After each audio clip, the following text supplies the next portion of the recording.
अस्सलाम वालेकुम नाजरीन। इस एपिसोड के आगाज में हम देखते हैं कि सगोत में हलीमा फातिमा के बालों को कंघी कर रही होती है तो फातिमा उससे पूछती, क्या तुम्हें कबीले में कुछ करना नहीं था? तुम मेरे पीछे क्यों आई हो? तो हलीमा कहती, मैं अपनी बहन को अकेला नहीं छोड़ना चाहती थी। क्या मैंने गलत किया? फातिमा कहती, तुमने अच्छा किया। माँ जानती है ना? तो हलीमा कहती, हाँ वो जानती है। और फिर कहती, तो मैंने सुना है कि तुम जाने बचा रही हो, पहले यगीद साहब और अब वो सौदागर। मैं उस दिन से इसके बारे में सोच रही हूँ बहन, तुम इसे छुपाने की कोशिश कर रही हो, लेकिन वो ताजर कौन था बताओ? तो फातिमा एकदम उठती है और कहती है, हलीमा मुझे नहीं मालूम, वो सिर्फ एक जख्मी ताजर था। जख्मी? मुझे कैसे पता होगा? मैं नहीं जानती कि वो कौन था। तुम मुझसे ये सवालात क्यों पूछ रही हो? तो हलीमा कहती, काई की लड़कियां यगीद साहब की तारीफ करती हैं, लेकिन यगीद साहब तुम्हारी तारीफ करते हैं। वो ताजर भी तुम्हारी तारीफ कर रहा था बहन। हर कोई किसी की तारीफ करता है, लेकिन मैं जानना चाहती हूँ कि तुम किसकी तारीफ करती हो? तो फातिमा कहती, तुम बहुत बुरी हो। एक बार जब तुम कुछ महसूस कर लेती हो तो तुम असरार करती रहती हो। मैंने कभी किसी की तारीफ नहीं की और ना करूंगी।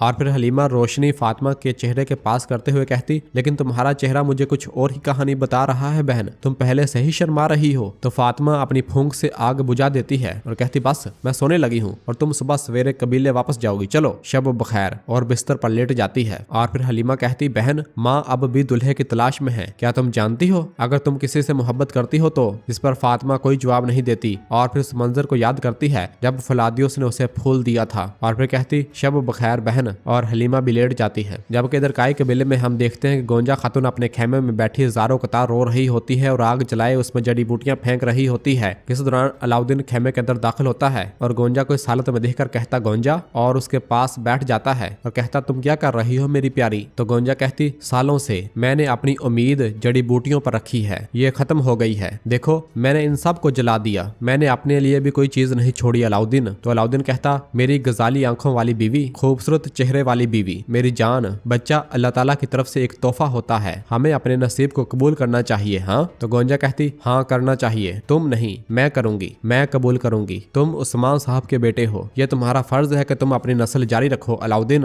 और रोने लग जाती है। तो अलाउद्दीन गोंजा को सीने से लगा लेता है और कहता, तुम्हारा क्या मतलब है? कोई तुम और मैं नहीं है खातून, सिर्फ हम हैं और कुछ नहीं, बस हम और कुछ नहीं। अपने आप को मजीद परेशान मत करो, अपने आप को परेशान करना बंद करो गोंजा। तो गोंजा कहती है, अलाउद्दीन मैंने बहुत सोचा, मैंने मज़ाहमत की अलाउद्दीन, मैंने हमेशा मज़ाहमत की। ठीक है, मुझे हमेशा एक उम्मीद थी, लेकिन नहीं, कोई और चारा नहीं है। अलाउद्दीन पूछता, तुम्हारा क्या मतलब है? गोंजा कहती, मलहून खातून ने दीदार खातून से कहा है कि किसी ऐसी खातून को तलाश करो जो तुम्हें बच्चा दे सके। यह सुनते साथ ही अलाउद्दीन गुस्से से कहता, क्या? ऐसा कैसे? मेरी माँ ये कैसे कर सकती है? गोंजा कहती, मुझे कबूल है, मुझे ये कबूल है। अलाउद्दीन कहता, तुम ये क्या बात कर रही हो गोंजा? गोंजा कहती, औची साहब की बेटी चौलपान, वो तुम्हारे लिए मौजू है। अलाउद्दीन साहब कहते, बस बहुत हो गया, मेरी तरफ देखो, देखो क्या हमने बेकार मोहब्बत की कसमें खाई थी? अलाउद्दीन कहता, ऐसा मत करो, क्या हम अब तक बेकार लड़े हैं? गोंजा मेरी जान, नहीं, मैं तुमसे दोबारा ऐसी बात सुनना नहीं चाहता, कभी नहीं। तो गोंजा कहती है, अलाउद्दीन अगर मैं हाँ कह भी दूं तो क्या बदल जाएगा? हाँ क्या बदल जाएगा अलाउद्दीन, बताओ मुझे, क्या मेरा मुकद्दर बदल जाएगा? बताओ मुझे, तुम्हें औलाद का हक है अलाउद्दीन, तो अगर मैं हाँ कह भी दूं तो क्या बदल जाएगा? अलाउद्दीन कहता, बस करो गोंजा, रोना बंद करो, खुदारा ऐसा मत करो। और गोंजा के माथे को चूमता है और कहता, मैं दोबारा ये बात नहीं सुनना चाहता, मैं ये दोबारा बात नहीं सुनूंगा। और उसे सीने से लगाता है। जबकि दूसरी जानब हम देखते हैं कि यार हिसार से छोड़े गए दो मंगोल नौकर तैमूरताश के पास पहुंचे हुए होते हैं और तैमूरताश ने उन्हें दबोचा हुआ होता है और वो माफी मांग रहे होते हैं कि हमें माफ कर दो तैमूरताश, हमसे खता हुई, हमारी जान बख्श दो। तैमूरताश उन दोनों को जोर जोर कर मारता है और ऊपर से नीचे फेंक देता है और वो दोनों को मौत के घाट उतार देता है। दोनों की लाशें जमीन पर पड़ी हुई होती हैं। और फिर कहता है, जिन्होंने यार हिसार को उरहान के सिपाहियों के हवाले किया, उनकी मेरे पास कोई जगह नहीं है। इस दौरान एक मंगोल नौकर तैमूरताश के पास आता है और उसे एक पैगाम देते हुए कहता, कबूतर एक पैगाम लाया है वालिद तैमूरताश।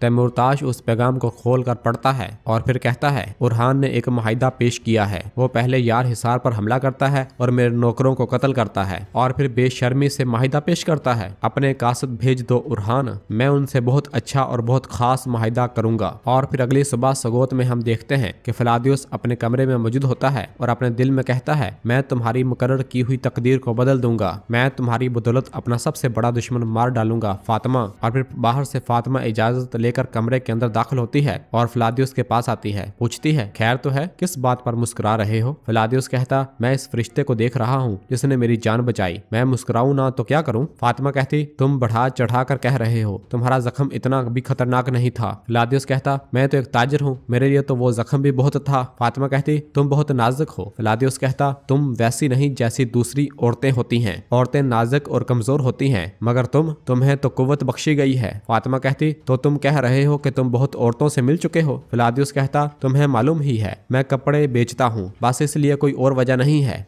ना मेरी कोई मंगेतर है, ना कोई मेरे इंतजार में है। यह सुनकर फातिमा अपनी नजरें फेरती है और फिर कहती, मैंने ये सवाल तुमसे पूछा ही नहीं। मैं तुमसे ये पूछने नहीं आई कि कौन तुम्हारा इंतजार कर रहा है, बल्कि ये कि किसने तुम पर हमला किया। इस दौरान एक खातून कमरे के अंदर दाखिल होती है और आकर बताती है, फातिमा खातून, उरहान सरदार और उस्मान सरदार तशरीफ लाए हैं। यह सुनकर फातिमा वहां से रवाना हो जाती है। जबकि दूसरी जानब हमें अजनीक किला दिखाया जाता है, जहां पर उसका तकफूर अपनी नशिस्त पर विराजमान होता है। उसके कमांडर उसके सामने खड़े होते हैं। वो तकफूर पूछता, बोरसा में क्या हो रहा है? तो एक कमांडर बताता, उरहान ने सुरंगें ढूंढ कर तबाह कर दी हैं, अब कोई बोरसा में दाखिल या खारिज नहीं हो सकता, लोग भूख से मर रहे हैं। तो तकफूर पूछता, तुम क्या कह रहे हो, क्या हमें फौज इकट्ठी करके उरहान पर हमला करना चाहिए? तो दूसरा कमांडर कहता, यकीनन तकफूर लियोन, अगर बोरसा गिरा तो अजनिक भी गिरेगा। और फिर पहला कमांडर कहता, अजनिक कुस्तुनतुनिया के दरवाजे की चाबी है, तब तुर्कों को कौन रोक पाएगा? हमें बोरसा की मदद करना होगी। इस दौरान एक बाज़ंतीनी सिपाही कमरे के अंदर दाखिल होता है और आकर कहता है, मोहतरम जनाब तकफूर, उरहान सरदार का एलची आपसे मुलाकात करना चाहता है। जिस पर तकफूर उसे आने का इशारा करता है और फिर अगले ही लम्हे जरकुताय एलची बनकर कमरे के अंदर दाखिल होता है और आसपास ऊपर नीचे देखकर कहता, वाह वाह वाह वाह, और तकफूर के सामने आता है और आकर कहता, आपका दिन अच्छा गुजरे तकफूर लियोन, मैं उस्मानियों के कई सरदार उरहान सरदार की तरफ से सलाम और पैगाम लेकर आया हूँ। इस पर तकफूर कहता, आए एक दूसरे को जाने, तुम कौन हो?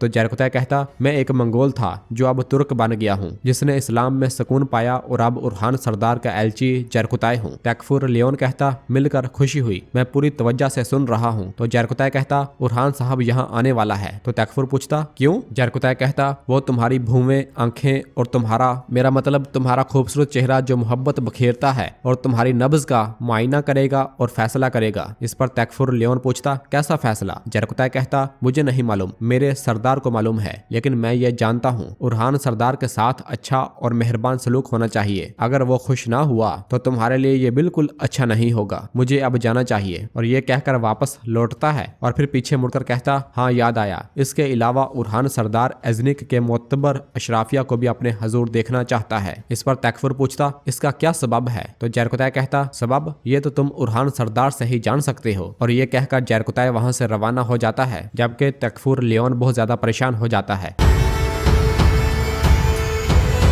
और नाजरीन, इसी जगह पर एपिसोड खत्म करते हैं। मिलते हैं बहुत जल्द अगली एपिसोड के साथ। वीडियो को लाइक कर दें और जिन दोस्तों ने अभी तक चैनल सब्सक्राइब नहीं किया वो जल्दी से चैनल सब्सक्राइब कर दें और बेल आइकन यानी घंटी वाली चैनल को भी प्रेस कर दें, ताकि आने वाले एपिसोड्स आपको आसानी मिल सकें। दुआओं में याद रखें। अल्लाह हाफिज।